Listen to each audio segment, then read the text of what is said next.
Thank you so much, Welsh. I'm going to take us into Q&A now. So let me pull up the chat here. All right. We got a good couple of questions here, actually. So I want to thank everybody for submitting their questions. So the first one I'm actually going to start with is Ashneil. So Ashneil asks, do you think that there should have been more investment in the air access with the termination of the ferry? For example, using some of the money to get new twin turbo otters instead of just subsidizing the plane tickets, is his question. Yeah, yeah, exactly. This is what I'm talking about. We need to, part of the plan is that we need to have something to show for it at the end. So that's a very good question, because when we get the money, if we did support purchase of or leasing of an aircraft, or lease to buy an aircraft, a larger aircraft, for instance, that would be a better use of money, right? And not just go towards the ticket price, of reducing the ticket price only. So we want, if you're spending money, you need an asset to show for it, not just expendable and it's gone. So yes, I think that's a better use of capital. If you're getting the money, even one twin otter, for instance, working alongside the islander would be beneficial in a large way, and could potentially improve the quality of service to Montserat. Okay, thank you. Actually, he has a follow-up question to this, actually. So he said, what is your opinion on electric planes? With the current technology, the Caribbean can feasibly make inter-Caribbean travel available with electric planes. But for Montserrat's context, electric planes would be able to travel back and forth without needing a recharge for quite a few trips, I believe. Maybe that would be a better in the long run. What do you think? I think that's a very good idea. That's on, definitely, if somebody was going to look at purchasing new airplanes now, that's one. They're not really certified for commercial air travel at the moment, but that would be a huge benefit to Montserrat. It'll allow us to carry more people. It'll allow us to not have to purchase the fuel, so the cost would go down. But of course, if you buy airplanes like that, they'll be brand new, so it's a large capital outlay. But operating costs would be significantly reduced if that occurs. So if they get certified for commercial transport, they've done some test flights already, but I do not believe there's any actually certified for air transport. But that would definitely be beneficial across the board, cost reduction and potential safety improvements also, and less maintenance. So those are the areas which are your largest costs, actually. But again, we have to wait for the aircraft to get certified for commercial transport, and then more than likely the small airplanes will be benefit than the larger airplanes. So you get small electric airplanes much quicker than you get the larger ones. Okay, thank you for answering that question. We have another question from Easton Farrell. I'm assuming this is our premiere. He actually says, what are your thoughts on the second gateway in and out of Miami? So not Miami, out of Montserrat. So elaborate there on that, on the second gateway. Well, the second gateway, I believe, do not have to be flown every day. There's a lot of places in the world where flights happen certain times a week, so you can schedule your flights that way. Like I say, Guadeloupe is a very, very good one for European access. There's a lot of tourists that come to Guadeloupe.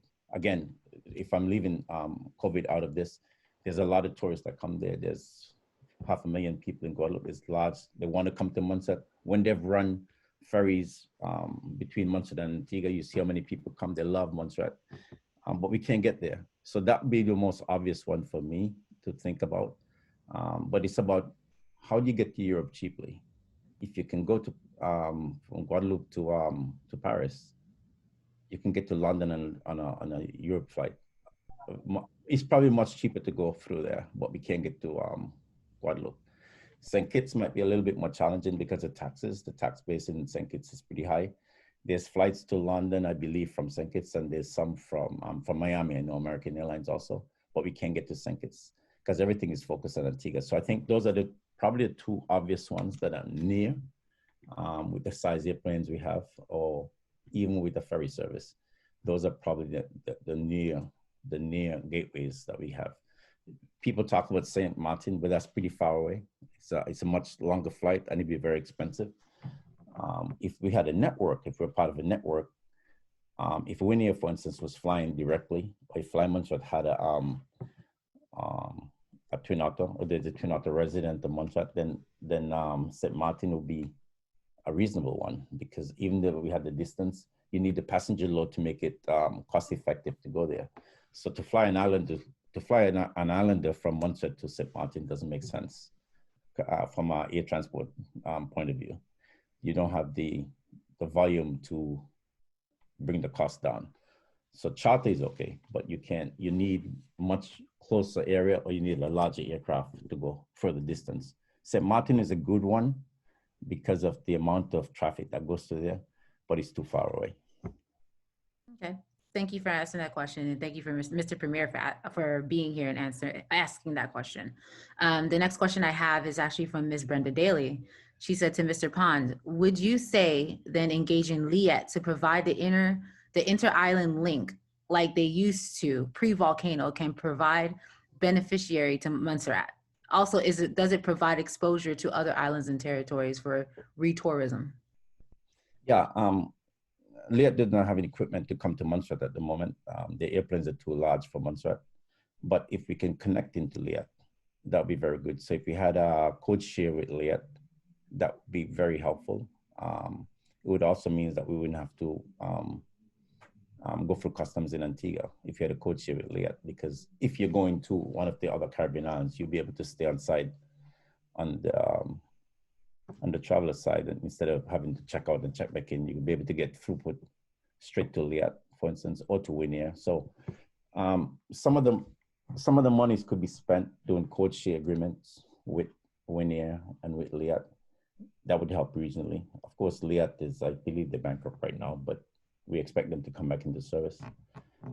But it's expensive to do that. The ticket prices will go up, but that's where the government could be instrumental in helping with the code share agreement, so that they could fund it, so it's transparent as far as the ticket pricing is concerned. But that would be huge benefit to people on Montserrat, both coming and going, and allow people outside of the in the region to travel to Montserrat also. Right now we have nothing. So if you're going from Antigua to Montserrat, you have to stop, go through the whole thing, and it's a separate ticket price, right? If it was part of a one ticket pricing to the other islands, it'd be huge benefit. So that's something that the government should absolutely look into, because that way we can get huge cost benefits out of that code share agreements with both Winier and Liet, or any other regional player in the market. Okay, perfect. Thank you for asking that. Alexis, actually, it's kind of like a question, more of a statement. He does agree with the gateway with St. Kitts and Nevis and Montserrat.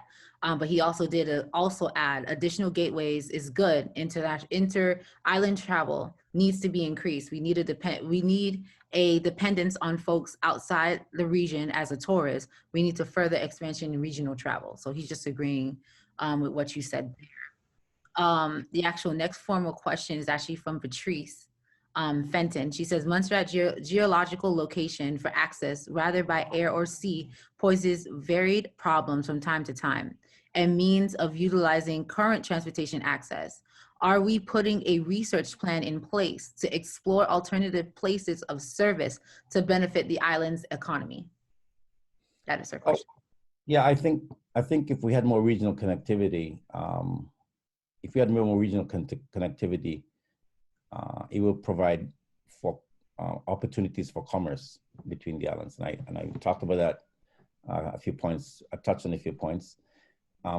Definitely, if we can connect to Nevis, if we can connect to St. Kitts and Guadeloupe, Martinique, Dominica, those islands by air, it'd be much more. I believe will allow us to get some of the tourists. There's a lot of people, for instance, in Antigua who's never been to Montserrat. There's a lot of people in Antigua who want to go to Montserrat. I used to go to Antigua to work a lot when I was there, and so many people want to go, but it's just too difficult for them to. It's not. How did they get there? Even if they wanted to come for one day, it's very difficult to do. It's not something it's not obvious how you can do it very easily. The ferry used to provide the service, but a lot of people prefer to just fly because it's much quicker. So yes, I believe that if we had regional connectivity, it will definitely expand commerce. It will definitely expand travel. It will definitely allow people from the other islands to connect into Montserrat, and also for Montserratians to see the opportunities on other islands, and not just think of anytime you leave the island, you're either going to UK or the North America. There's a lot of opportunities in near broad islands, for instance. So I think that's definitely an opportunity. Okay, perfect. Thank you for asking that. Also, there's another comment from Ashnil, which I do agree on this, which I'll be talking later on with the youth, is that we do need to focus on a stronger foundation for the future of Montserrat, and especially because it's going to affect the youth. So, Ashnil, I agree with you on that one. Thank you for making that comment. Colin Riley actually has the next question. So, what is your estimation is the minimum number of passengers on an air route to eliminate the government subsidy? So pretty much how many people do you think how many people need to be loaded on this aircraft in order for the government not to have to do the subsidy? So pretty much even, or, Is arrive at. different. Yeah, it's different for every airplane. I believe for the Islander, it's around 5 passengers, 6 passengers. 7 is better, but it's around 6 passengers. And for the Twin Otter, it'll be around 14 passengers. I think that gets you to make a small profit if you had that many passengers on the aircraft. But the issue is it's not that you can completely talk about eliminate the subsidy, because the subsidy is a form of helping to bring down the entire cost. If you eliminated the subsidy completely, you would have higher ticket prices. Actually, I want to add something. He actually just added just now. He said he wasn't asking about the total passenger per, he was asking about the total passenger per year, not per aircraft. So how many people per year would they need? Well, that was an average type of thing. Of course, I think to Montserrat, the total rotation is about 34,000 people. And that's been steady. I would say between 32 and 35,000 people. If we doubled it, it'll be good. So it'll provide for a lot more flights, for instance, which is what you need.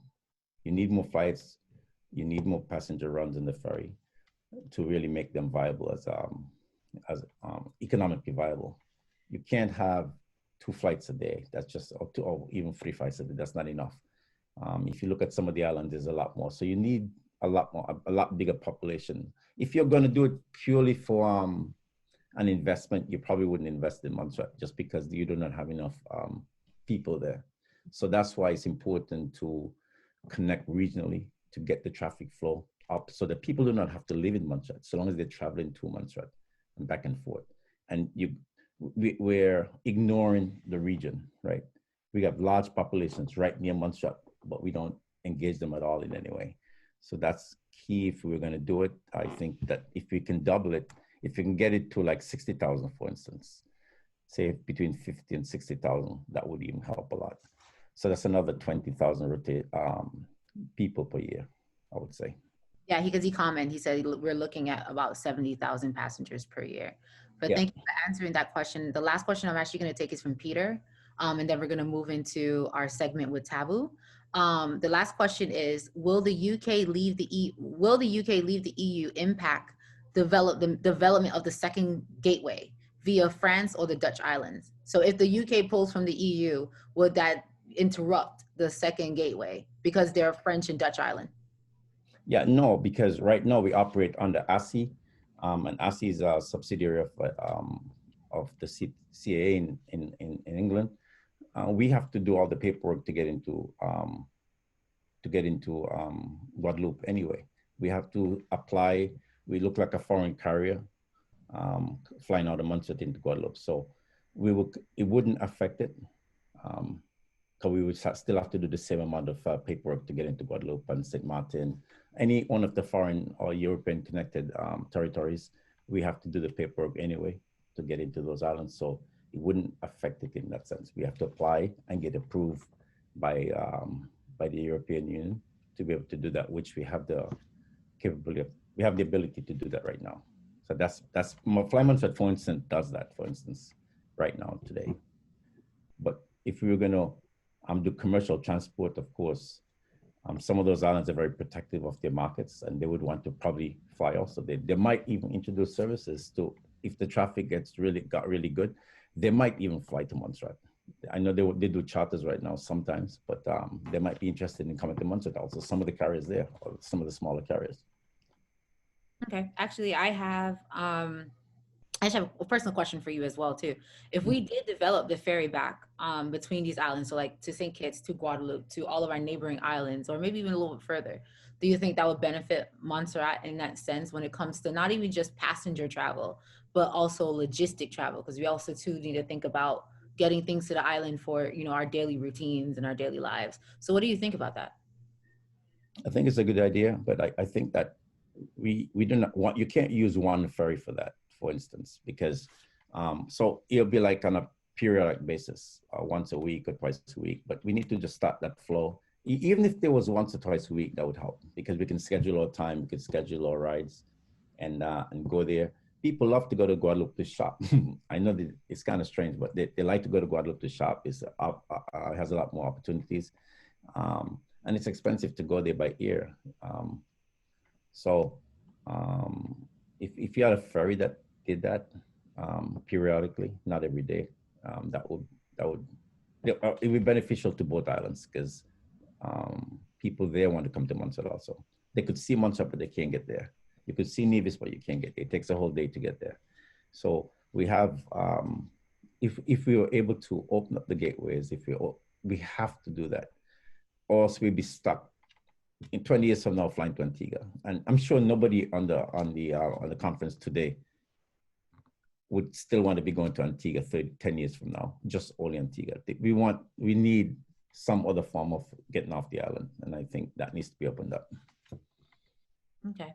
Thank you for asking that question.